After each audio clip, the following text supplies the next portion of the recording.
개인적으로 제가 외로움을 정말 많이 느끼면서 살았던 그런 사람이기 때문에 외로움을 없애기 위해서 노력도 해봤고, 또 외로움을 느끼는 나 자신에 대해서 비난도 많이 해봤는데요. 제가 그런 걸 많이 겪었던 사람으로서 돌아보건대, 외로움을 많이 느끼는 사람들은 일단은 어렸을 때 생겨난 어떤 불안정형 애착, 부모님과의 관계가 이렇게 아주 친밀하거나 아주 따뜻한 경험들을 많이 누려보지 못한 경우에 불안정형 애착이 만들어진다는 걸 많이들 알고 계시잖아요. 그래서 그런 부분들에 대해서 사람을 좋아하고 사랑받고 싶지만 완전히 신뢰하지 못하는 그런 마음 상태가 있을 때 아무래도 누군가 옆에 있어도 정신적으로는 고독함을 느끼게 될 것 같고요.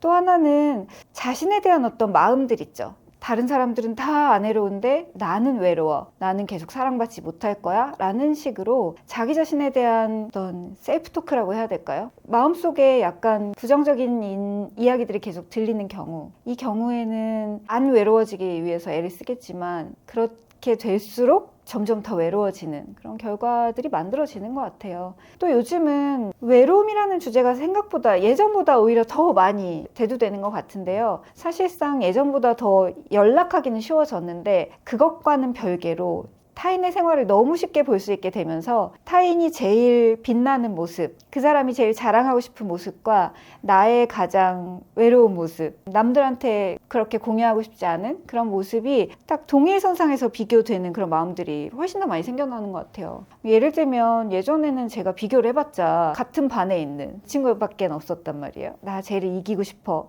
쟤처럼 예뻐지고 싶어, 뭐 이 정도였는데 지금은 쟤는 저 나이에 세계적인 아이콘이 됐는데 지금 나는 뭐 하고 있는 거지? 이렇게 비교하는 것이 예전보다 너무 수월해진 거죠. 그래서 외로워지지 않아야 정상일 것 같지만 사실은 외로워지는 것이 너무 당연한 시대를 우리가 관통하고 있다, 이런 생각이 듭니다. 또 한국 사회 특유의 문제인 것 같은데요. 저는 제가 학교를 졸업하고 사회에 나올 때 이렇게 높은 경쟁률을 뚫고 회사에 들어오는 세대는 이제 나로 끝이겠지, 내가 제일 힘든 세대일 거야 라고 생각했는데 지금 대학교 다니고 뭐 졸업하고 회사에 들어오고 이런 친구들을 보면 저는 행운아라고 말할 정도로 요즘 친구들이 훨씬 더 힘들더라고요. 그 말은 학력이나 경력에 대한 인플레이션이나 또 AI 뭐 물결이나 이런 것들이 막 총체적으로 다가오면서 여기에다가 전 세계적인 이제 불경기까지 있으니까 내가 먹고 살기 위해서는 더 많은 애를 써도 예전만큼 경제적으로 나아지지가 않다 보니까 결과적으로는 조금이라도 따뜻하거나 친밀한 관계를 느낄 만한 여유가 아예 만들어지지 않는 것 같아요. 그만큼 많이 각박해졌고, 그렇기 때문에 결국은 더더욱 저 혼자인 게 외로워요 라고 생각은 하지만 그 말조차 할 사람이 없어진 거예요. 또 제가 이제 불교 철학을 전공한 입장에서 불교에서는 이 부분을 어떻게 보는가 생각을 해보면 외로움이란 인간으로 태어난 이상 결코 벗어날 수 없는 부분이라고 봅니다. 불교 철학에서는 내가 나를 있는 그대로 바라보는 그 의식적인 힘, 이런 것들을 굉장히 중요하게 생각하는데, 인간으로 태어났기 때문에 외롭고 또 원하는 대로 되지 않고 그것이 사람의 기본 값이고, 그거에 대해서 이거 외로움은 없어져야 돼, 이건 나쁜 감정이야 라고 생각하는 것 자체가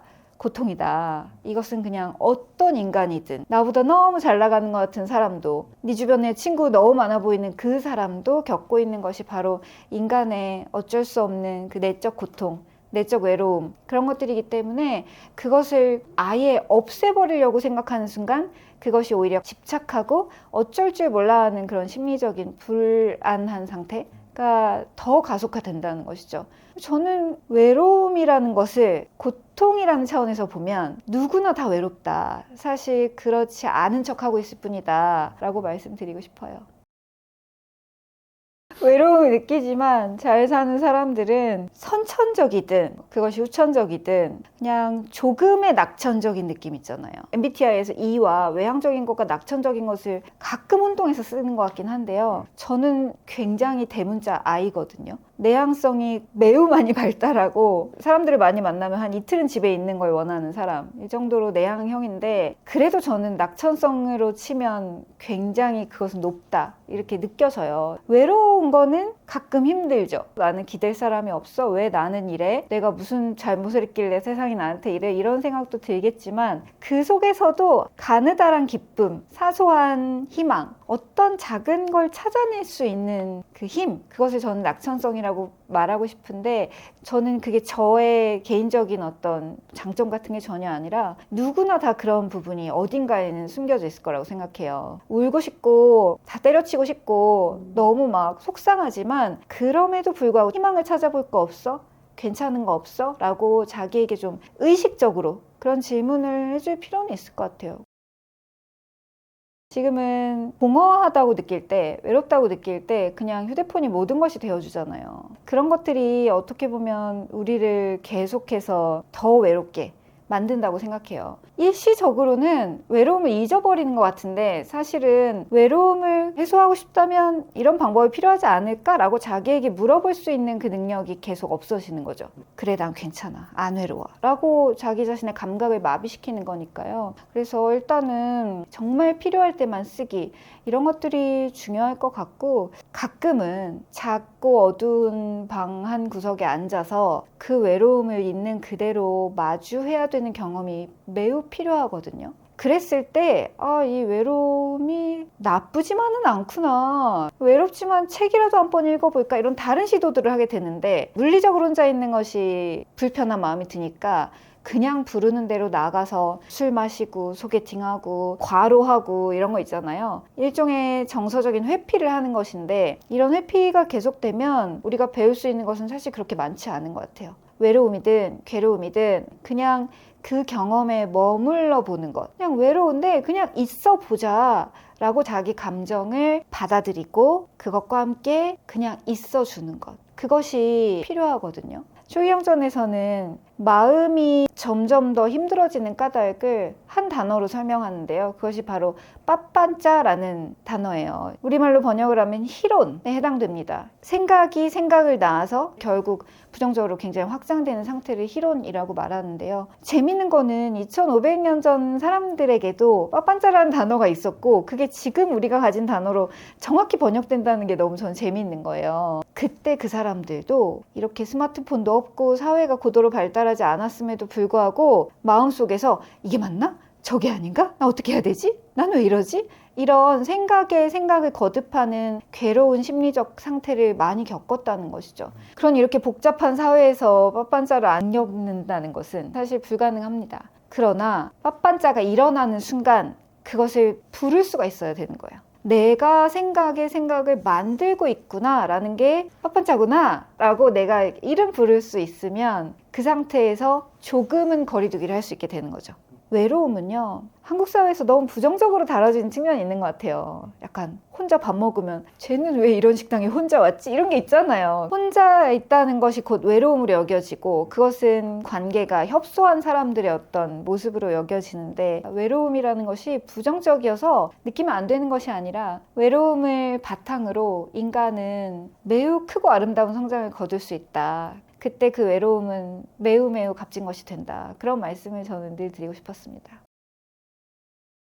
제가 너무 개념적인 얘기보다 저의 그 리얼 라이프에 있었던 얘기를 자꾸 드리는 건, 앞서서 말씀드렸듯이 저에게 이것이 너무 중요한 주제였기 때문인데, 방송 활동을 한 10년 넘게 하면서 저에게는 외로운 경험이 참 많았던 것 같아요. 근데 녹화 중에 외롭진 않죠. 당연히 여러 사람들과 있으니까. 근데 그걸 마치고 집에 돌아오면 탁 마음이 풀어지면서 그때 그렇게 외롭고 가끔 막 눈물이 그냥 이유 없이 떨어지고 이렇더라고요. 그래서 오랫동안 명상과 이제 경전을 공부하면서 알게 된 굉장히 중요한 방법이 딱 두 가지가 있는데, 소개를 해드리면, 하나는 바로 자기 자비의 마음을 훈련해 두는 것입니다. 내가 지금 외롭다, 너무 힘들어, 우울해 라는 감정으로 번져가려고 할 때, 그때 알아차리고 기분 좋아지기를 바라는 그 마음을 내가 나한테 일으켜주는 거예요.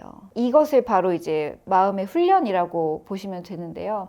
방법이 매우 간단합니다. 나를 위해서 뭔가 이렇게 자꾸 사고 어디 가고 이런 행동 모드가 아니라, 내 존재가 편안하기를, 내가 좀 덜 외롭기를, 내가 행복하기를, 이렇게 마음이 불편한 그 순간에 내가 나 자신을 향해서 좋은 것들을 바라는 그 마음을 일으키는 거예요. 근데 이게 되게 쉬울 것 같다고 생각하시는 분도 많은데, 막상 이 문구와 함께 마음을 일으켜보세요 라고 제가 가이드를 드리잖아요.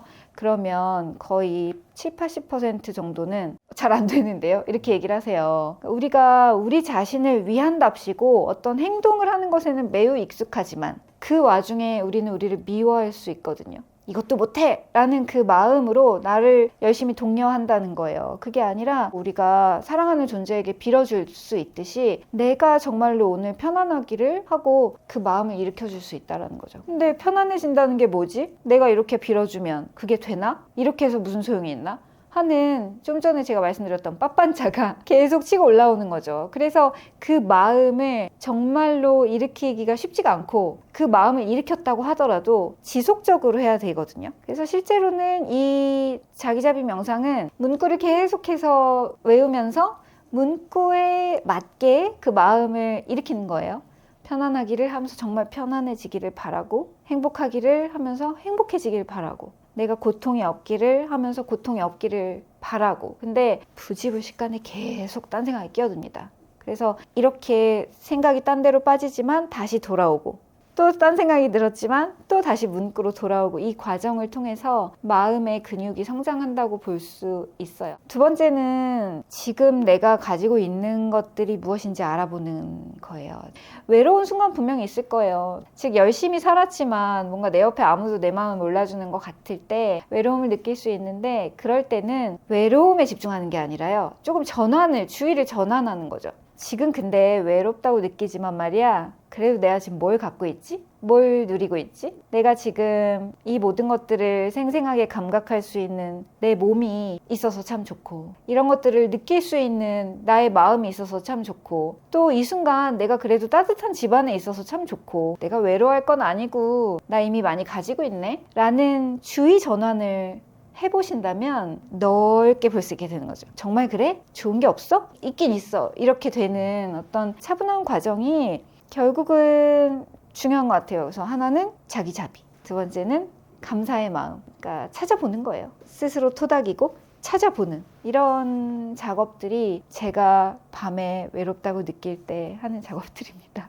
그 유명한 수학자이자 철학자 블레즈 파스칼은 이렇게 말했다고 합니다. 인간의 모든 문제는 방 안에 혼자 있지 못한 것으로부터 만들어진다. 즉 우리가 혼자 있는 것을 귀하게 여기기도 해야 되는데, 혼자 있는 것을 문제시하고 벗어나려고만 하는 그 마음이 때로는 우리의 발목을 더 잡는다는 거죠. 가끔요, 살다 보면 외로웠어서 그때 참 다행이었다 라고 생각되는 시점도 오더라고요. 그러니까 외롭다고 해서 그 마음을 너무 방치해도 안 되겠지만, 또 너무 그거에 이제 집착하거나 없애버리려고 하지 마시고, 나의 외로움도 존중해주고 그 안에서 삶의 빛깔들을 더 찾아 나간다면 아마 우리의 삶은 더 다채로운 빛깔이 되지 않을까 하는 생각이 듭니다. 오늘의 심리학은 여기까지 하도록 하겠습니다. 감사합니다.